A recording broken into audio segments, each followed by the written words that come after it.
In the autumn of 1922, a woman named Marie-Claire Verret wrote a letter to the priest of her parish in Montegut, Louisiana. Her father had died of fever in September of that year, at the age of 68. He had kept a secret for 28 years, and in the closing days of his illness, as the fever climbed and his hands grew still against the bedclothes, he had finally told her what he had found in the swamp in the summer of 1894. Adolphe Verret is not a famous name. He appears in the Terrebonne Parish ferrying record for 1894, and in the property tax roll for the same year, listed as a trapper and ferry guide working the Montegut corridor southeast of Houma. What the parish record does not contain, and what no official document from that summer preserves, is what he found in a limestone sinkhole 3 miles southeast of Montegut on a morning in late August, and what he carried back to shore in a borrowed skiff across 2 hours of open water and Bayou shadow. The sinkhole had a name among the men who worked that stretch of the coast. They called it le fond qui bouge, the bottom that moves. It sat in a stand of bald cypress, where the ground softened and the water shifted from the dark brown of the surrounding marsh to a blue-grey, and the water turned on itself in a slow, steady rotation, even on windless mornings when the surrounding swamp was completely still. That is where Verret found the child. If this record has your attention, hit the like button and subscribe, and leave a comment telling me where in the world you're watching from. It matters to know who is paying attention to this. He had arrived before first light to check his muskrat line along the cypress edge. The account that follows is drawn from Marie-Claire Verret's letter, written from memory 28 years after the event, and preserved in plausible reconstruction from a partial transcription held by the Houma attorney who managed the Verret estate after Adolphe's death. The letter itself was placed with the parish archive of St. Anne Church in Montegut in the weeks following the death. Whether the original letter survived the flood of 1927 and where it rests now, if it rests anywhere, remains unconfirmed. What Verret's account describes, in his daughter's rendering, is a child seated at the surface of le fond qui bouge, with both arms extended along the water, palms flat, facing east. The child sat upright in water that reached to its shoulders. The slow rotation of the sinkhole moved around the child without disturbing the position or the extended arms. The child's hands were the second thing he saw. Both hands, across all digits, showed what a physician would later record as bilateral complete syndactyly, the full webbing of the fingers on both sides, so complete that the individual digits were barely distinguishable within the unified membrane. Bilateral complete syndactyly is documented in the medical literature of the period. It occurs at roughly 1 in 2,000 live births. Complete webbing across all digits on both hands simultaneously is considerably rarer than the unilateral presentation, and what the circuit physician later examined was noted as the most complete bilateral case he had recorded in his years working the Montegut-Chauvin circuit. A presentation of this kind would have been immediately apparent to any examining physician. In the practice of the Louisiana State Board of Health during the 1880s and 90s, cases involving significant congenital variation were sometimes forwarded through the board's reporting network to state and federal bodies responsible for the systematic cataloging of developmental anomalies. The circuit physician working the Montegut-Chauvin corridor in 1894 would have understood that this child's combined presentation required documentation beyond what a local practitioner could provide. The referral to Charity Hospital was the expected institutional response. What the case would have generated inside Charity Hospital's documentation system in the normal course of clinical recording is precisely what the 4 concurrent institutional gaps remove from the record. The third thing Verret noticed, and the one that stayed with him across all 28 years of silence that followed, was that the child did not blink. Not across the initial minutes at the sinkhole's edge, not across the full 2 hours of the return crossing by skiff, through open water and shaded canal, with light shifting and the boat moving, and Verret's own position changing. The child's eyes remained fully open throughout. Congenital lagophthalmos, the inability to close the eyelids completely, is a documented condition with specific anatomical causes. It produces chronic exposure of the corneal surface and carries significant medical complications over time. The circuit physician's examination, according to sources that partially survive in secondary reference, confirmed incomplete eyelid closure. Verret brought the skiff alongside the sinkhole's edge. The child came without resistance. He wrapped it in his canvas muskrat sack and paddled back toward Montegut. The child made no sound that Marie-Claire's account records.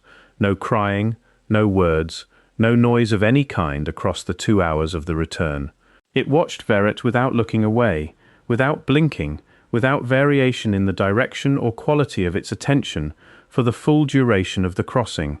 He reached the edge of the settlement shortly after sunrise. He brought the child to a neighbor's house and sent word along the settlement that something had been found in the cypress stands to the southeast. The Louisiana State Board of Health had operated a circuit physician on the Montegut-Chauvin corridor since the early 1880s, when the repeated yellow fever outbreaks had made systematic monitoring of isolated coastal communities a statutory obligation. A circuit physician examined the child within a day of the discovery. His name does not appear in any document that has been publicly confirmed, which is itself part of what this record examines. The referral he made was to Charity Hospital in New Orleans.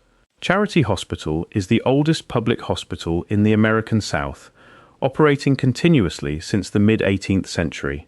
By 1894, it was the established institutional receiver for medical cases from the southern parishes that exceeded the capacity or clinical range of local practitioners.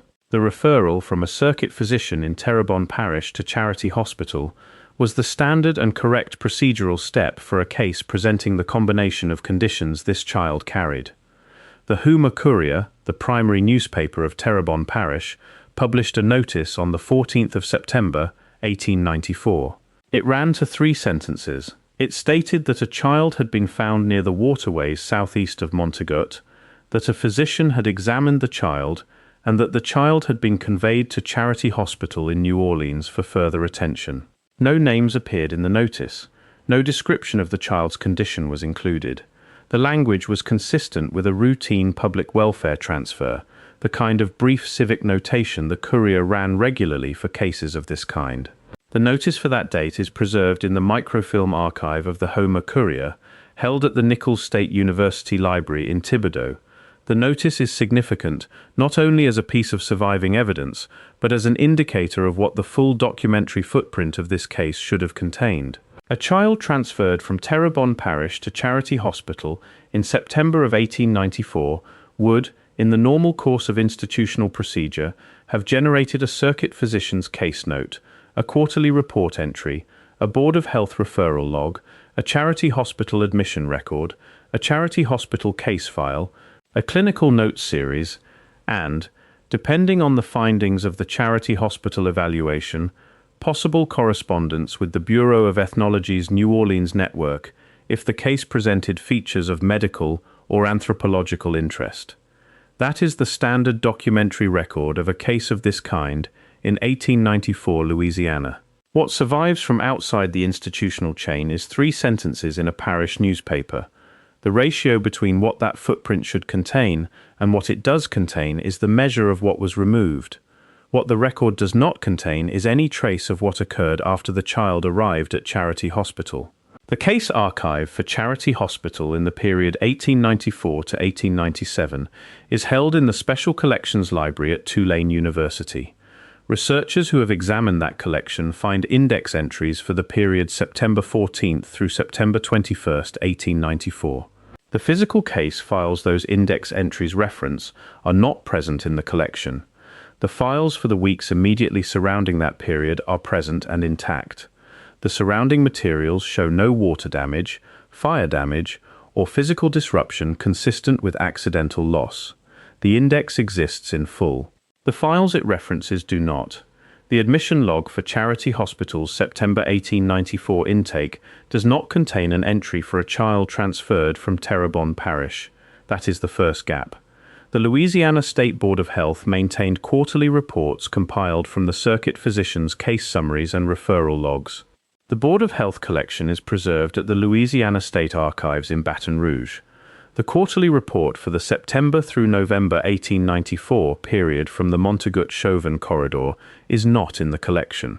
The quarterly reports from the periods immediately before and after it are present in the same folders, in the same filing format, with no notation indicating the September through November report was transferred, reclassified, damaged, or removed. It is absent. The surrounding files are not. That is the second gap. The third is in the correspondence files of the Board of Health's Chief Medical Officer. That officer held statutory authority under Louisiana law to authorize the removal of public health records from the board's administrative collection. His correspondence files show a gap from September 22nd through December 10th of 1894, 11 weeks. The files on either side of this gap are intact. His correspondence for every other period across his tenure in the position is present. The gap begins 6 days after the Houma Courier notice was published. The fourth gap is in Washington. The Bureau of Ethnology, operating as part of the Smithsonian Institution, maintained an active correspondence network with physicians, naturalists, field agents, and local officials throughout the American South during this period. The Bureau's New Orleans correspondence files for September 1894 through January 1895 are absent from the National Anthropological Archives in Washington. The gap has been noted by at least one researcher who formally accessed the collection. The Bureau's correspondence for the periods immediately surrounding this gap is intact. 4 institutions, 2 states, one 11-week window beginning in September 1894. Murphy Foster was the governor of Louisiana from 1892 through 1900, a documented figure whose administrative correspondence is preserved at the Louisiana State Archives. No reference to the Terrebonne Parish discovery of 1894 appears in his files. Whether correspondence on the matter was ever generated at the gubernatorial level, or whether the Board of Health statutory authority permitted the matter to be handled below that threshold without requiring gubernatorial involvement, the archive does not resolve. The Louisiana State Board of Health in 1894 operated with a degree of administrative autonomy that made actions within the board's chain of command possible without producing correspondence that would reach a governor's files. The Chief Medical Officer's statutory authority to manage and remove records from the board's own collection was precisely the kind of administrative power exercisable within a single institutional chain without generating external correspondence. If the removal of the quarterly report was authorized internally through the board's own command structure, and if the board communicated through separate channels to Charity Hospitals Administration and to the Bureau of Ethnology's federal network, the resulting 4 institutional gaps could be the product of a coordinated action taken within a single 11-week window by actors operating across 2 states and 3 institutional levels, none of whom needed to generate correspondence that a governor's office would ever see. The precision of the removal is what the record keeps pointing toward. Each of these 4 archives belongs to a different institutional chain with different custodians and different administrative procedures. Getting material removed from all 4 in the same window required either a coordinated decision made at a level with authority over all 4 chains, or a sequence of separate decisions each made by a different custodian responding to the same pressure from the same source. The Chief Medical Officer had statutory authority to authorize removal from the board's own collection. His correspondence for the same period is gone, which means the authorization he may have issued and the correspondence he may have received that prompted him to issue it cannot be examined. The record of the removal is among the things that were removed. What the record leaves in place is the index. The Tulane Special Collections Index carries entries for September 14th through 21st intact. The files those entries reference are not there.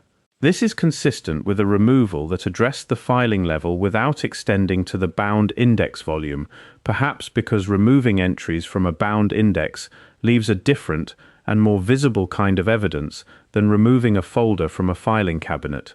The Houma Courier notice survives because a printed notice distributed across a parish newspaper edition in September of 1894 existed in every copy sent out on that date. It could not be recalled. It was already in the hands of readers before any document bearing a Board of Health seal reached Montegut. Approximately 2 weeks after the child was transferred to Charity Hospital, 2 men arrived in Montegut by hired boat from the direction of Houma. They came during working hours, in the middle of the day. They asked for Adolphe Verret. The men carried a document bearing the seal of the Louisiana State Board of Health. Marie Claire's account of the meeting, as her father described it to her 28 years later, is specific about what the document contained and what it left out. It described the discovery as the finding of a child in a state of distress near the Bayou Road. It stated that Verret had acted appropriately in bringing the child to local attention and that the child had received proper care through the appropriate institutional channel. The document did not mention le fond qui bouge. It contained no reference to the limestone sinkhole, or the rotation of the water, or the stand of bald cypress. It did not describe the child's position at the surface. It did not use the words syndactyly or lagophthalmos, or any clinical term that would indicate what the circuit physician's examination had actually recorded. It contained nothing that would prompt a future reader to ask a question the document was not prepared to answer. One of the men asked Verret to confirm that the document described what had occurred. Verret said, according to his daughter's account, that it described part of what had occurred. The man asked him to sign it. Verret signed. The men left by the same hired boat back up the bayou toward Houma. The signed document is the institutional closure of the Montegut end of the case. After Verret signed it, there was no remaining account in Terrebonne Parish of what had actually happened at Le Fond qui Bouge that sat outside the version the Board of Health was prepared to stand behind. The circuit physician's referral went through the standard channel, and his quarterly report went with the removal. The settlement residents who had seen Verret bring the child to shore were not individuals whose accounts entered any institutional record. Verret was the trapper and ferry guide who had found the child and brought it to local authority, and the signed document confirmed that his version of events was now the official version. That version described a child found in distress near a road. It described a man who had done the right thing. It left out the sinkhole, the webbed hands, the eyes that had not closed for 2 hours, and every detail of the return crossing during which the child had watched Verret without blinking and without looking away. What the document was managing was not only Verret's account of the finding, it was the gap between what the institutional record would contain and what Verret would carry in his memory for the next 28 years. Those two accounts are not the same account. The document made them officially the same account. That is what Verret signed. If this investigation is still with you, subscribe and turn on notifications. There is more sealed down here than any single film can reach. Your attention is what makes it possible to keep pulling this back up. The silence Verret maintained across the following 28 years was not a passive silence. He continued working the same ferry and trapping routes through the 1900s and the 1910s, in the same bayou country where Le Fond qui Bouge sat in its stand of bald cypress 3 miles southeast of Montegut. He passed it regularly. He did not stop at it. Marie Claire's letter does not record whether the decision not to stop was something he made deliberately each time he passed, or whether it had simply become the shape of his route, the natural path of a man who has put his name to a document about a thing and moved forward from it. What her letter records is the outcome: 28 years of working the same corridor, in the same landscape, within 3 miles of Le Fond qui Bouge, without saying a word of it to any person. The fever came in September of 1922, and it moved through him the way fevers move through men who have spent their lives in the heat and damp of the Louisiana coast. He was 68 years old. By the 3rd week he was confined to his bed in the same house he had lived in through those decades of silence, with the bayou country outside the window and Marie Claire beside him. The cypress stands southeast of Montegut were 3 miles away. Le Fond qui Bouge was in them, still moving. It had been within that distance of Verret for every working season since the summer of 1894. He had made his living in the landscape that contained it, passed it in every month and in every weather, and he had not spoken of it to anyone. What he told her across those final days falls into distinct categories in her letter: the description of the child in the water, the account of the return crossing, and 3 things he said about the quality of the watching that he had carried through 28 years without speaking them to anyone. The first was that the child watched him the way water watches the sky, without recognition, with an attention that had no specific object it was aimed at but was complete in itself, the way a still surface is fully present to whatever is above it, without having any stake in what it reflects. The second was that the watching was not aimed at Verret as a destination, but as a direction. As if Verret occupied a point in a line, the child was already tracking across the water and would continue tracking past him once he was no longer in front of it. The third was that the look on the child's face, maintained without change or break across 2 hours on the open skiff, was the look of something that already knew where it was going. Marie Claire's letter does not record whether her father told her those three things on the same day or across different days of the fever. It does not record how he came to find language for them, whether the language had been forming quietly across 28 years of passing le fond qui bouge without stopping, or whether it arrived only at the end when the fever loosened something that had been held closed. What the letter preserves is the three things themselves, in the sequence she chose to set them down. The sequence matters because a letter to a parish priest is a shaped document, written toward a specific reader with a specific purpose. Marie Claire was not producing testimony for a court or a record for an archive. She was writing to a man whose role was to receive what a dying parishioner had confessed, and to hold it within the practice of that function. What she preserved is what she believed her priest could receive, and what she needed him to know. The rest, whatever her father said across those final days that she did not write down, is not in any record that has been found. Verret told his daughter that le fond qui bouge was not a place where the child had been stranded, it was a place where the child had been. He said this twice, wanting her to hold the distinction between a child who had arrived at the edge of something it could not come back from, and a child who had come from somewhere below the rotating surface of that sinkhole with no need to return to anything Verret could offer. He died in the last week of September. The fever did not leave him. Marie Claire wrote her letter to the parish priest in the weeks after the burial. Her father had told her this at the threshold of death, and in the practice of her faith that carried the particular weight of a final confession. She was not writing to a court or an archive. She was writing to a priest, in the language of a woman who needed what her father had carried for 28 years to be received as true by someone with the standing to receive it. What she chose to include and what she left aside was shaped by that framing. The letter is as much a record of her choosing as it is of his account. She placed the letter with the parish archive of St. Anne Church before the end of 1922. The flood of 1927 reached the coastal parishes of Louisiana with force enough to rearrange the contents of many parish archives across the region. The parishes south and southeast of New Orleans, the corridor where Montegut and St. Anne Church sit, were among the areas the flood entered with particular force. Whether Marie Claire's letter survived inside its archive box, whether the box held against the water, whether someone moved the box's contents before the flood arrived, none of this is answered by any record that has been made accessible since. The church's own archive inventory lists the box for 1922 as present. Among the listed contents is a letter from a member of the Verret family concerning the death of Adolphe Verret in September of that year. Whether the letter is still legible, whether anyone has read it since the inventory that lists it was compiled, is not part of any document in the public record. The coastal parishes of Louisiana have sustained repeated flood and storm events across the 20th century, and the condition of small parish archives in the aftermath of those events has been variable in ways that no single later inventory fully accounts for. What the St. Anne Archive inventory confirms is that the box for 1922 is present in the holdings. What it cannot confirm is the physical condition of what is inside it, or whether the letter it lists is the same letter Marie Claire wrote before the year ended. The Houma attorney who managed the Verret estate after Adolphe's death prepared a partial transcription of the letter for probate purposes.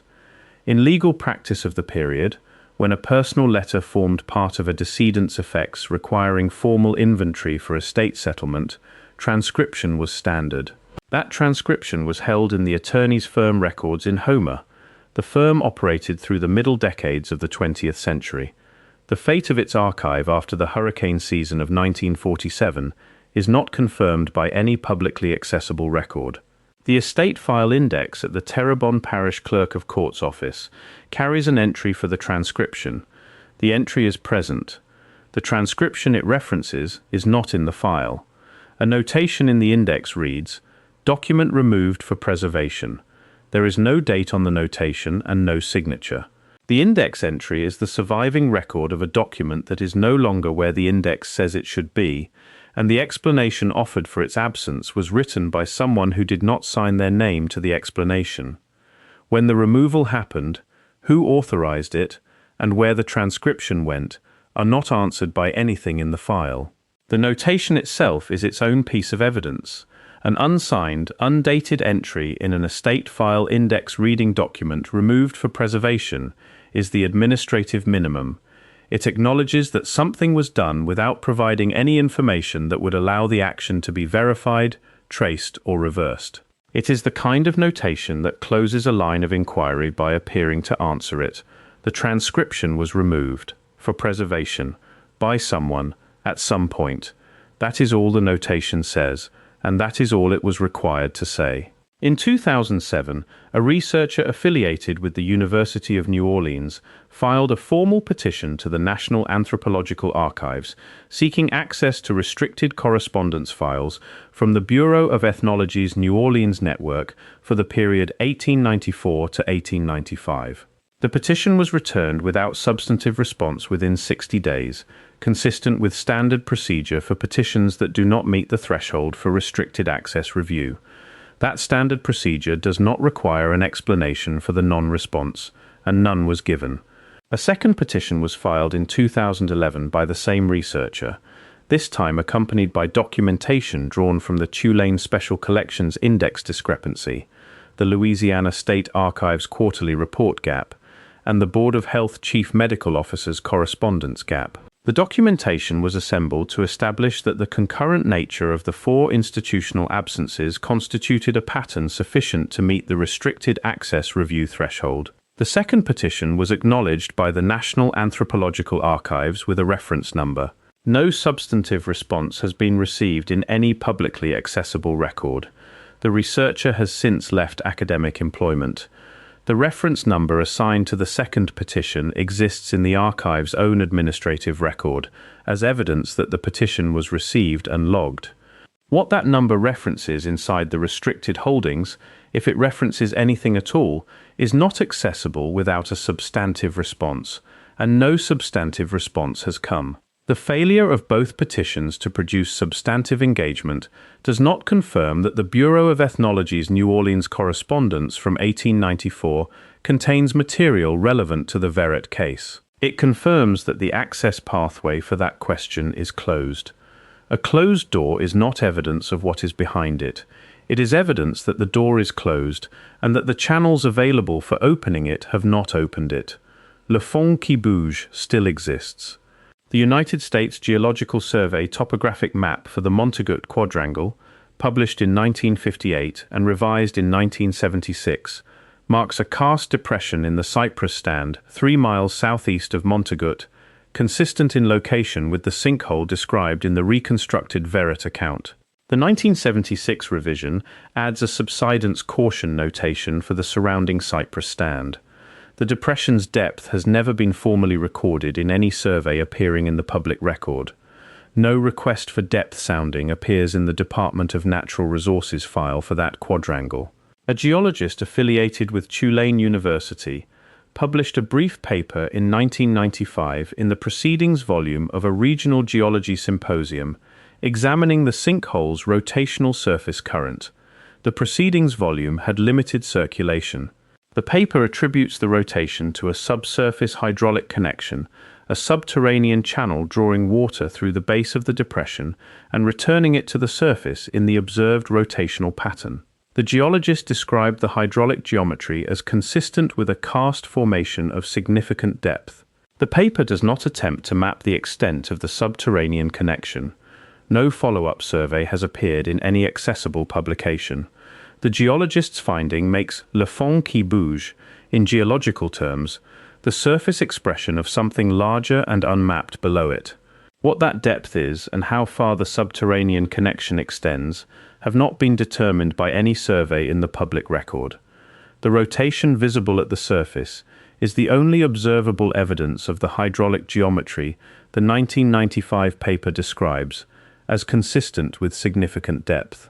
In 1989, a graduate student affiliated with Louisiana State University conducted an oral history survey of working communities in Terrebonne Parish as part of a thesis project on occupational memory in coastal Louisiana.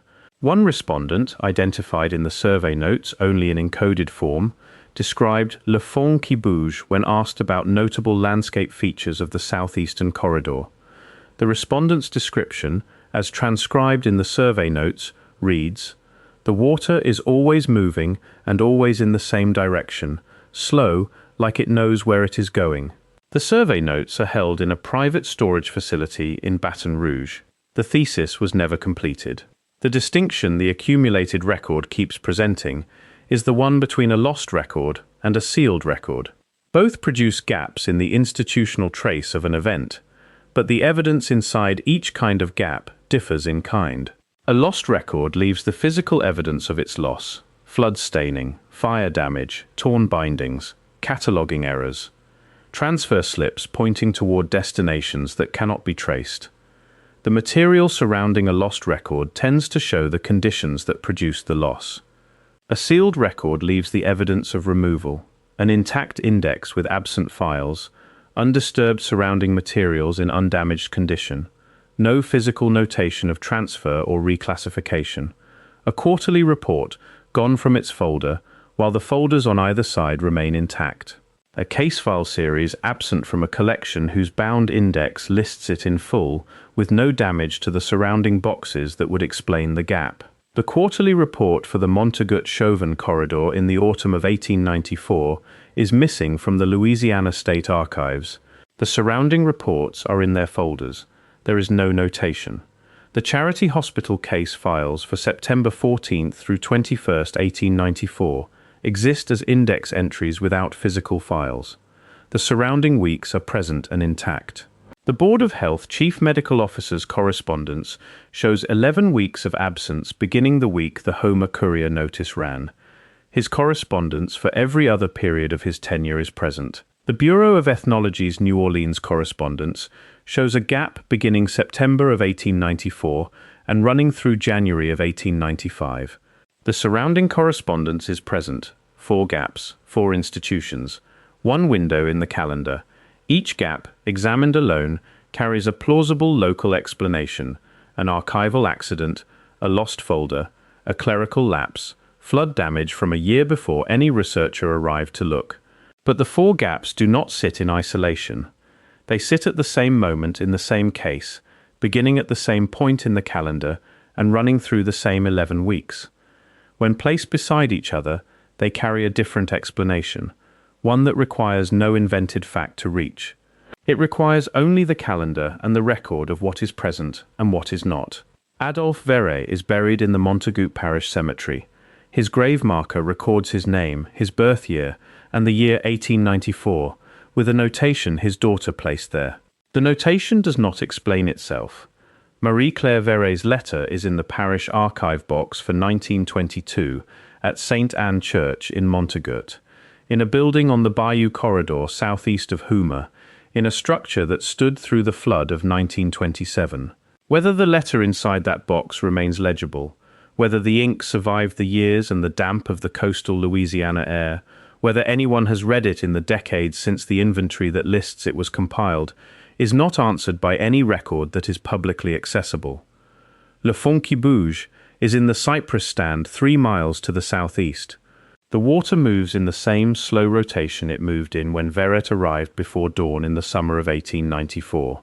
The 1995 geologist described the subterranean connection as consistent with a karst formation of significant depth. The depth has never been formally measured. No survey request for it exists in the public record. Verret told his daughter twice that Le Fond qui Bouge was not a place where the child had been stranded.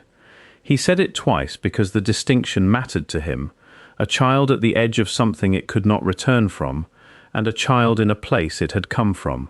He died before she could ask him which of those he believed.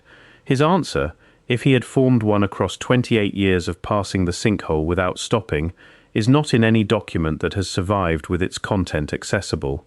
The record ends where it was designed to end. What it leaves in place is what was sealed well enough to survive the sealing.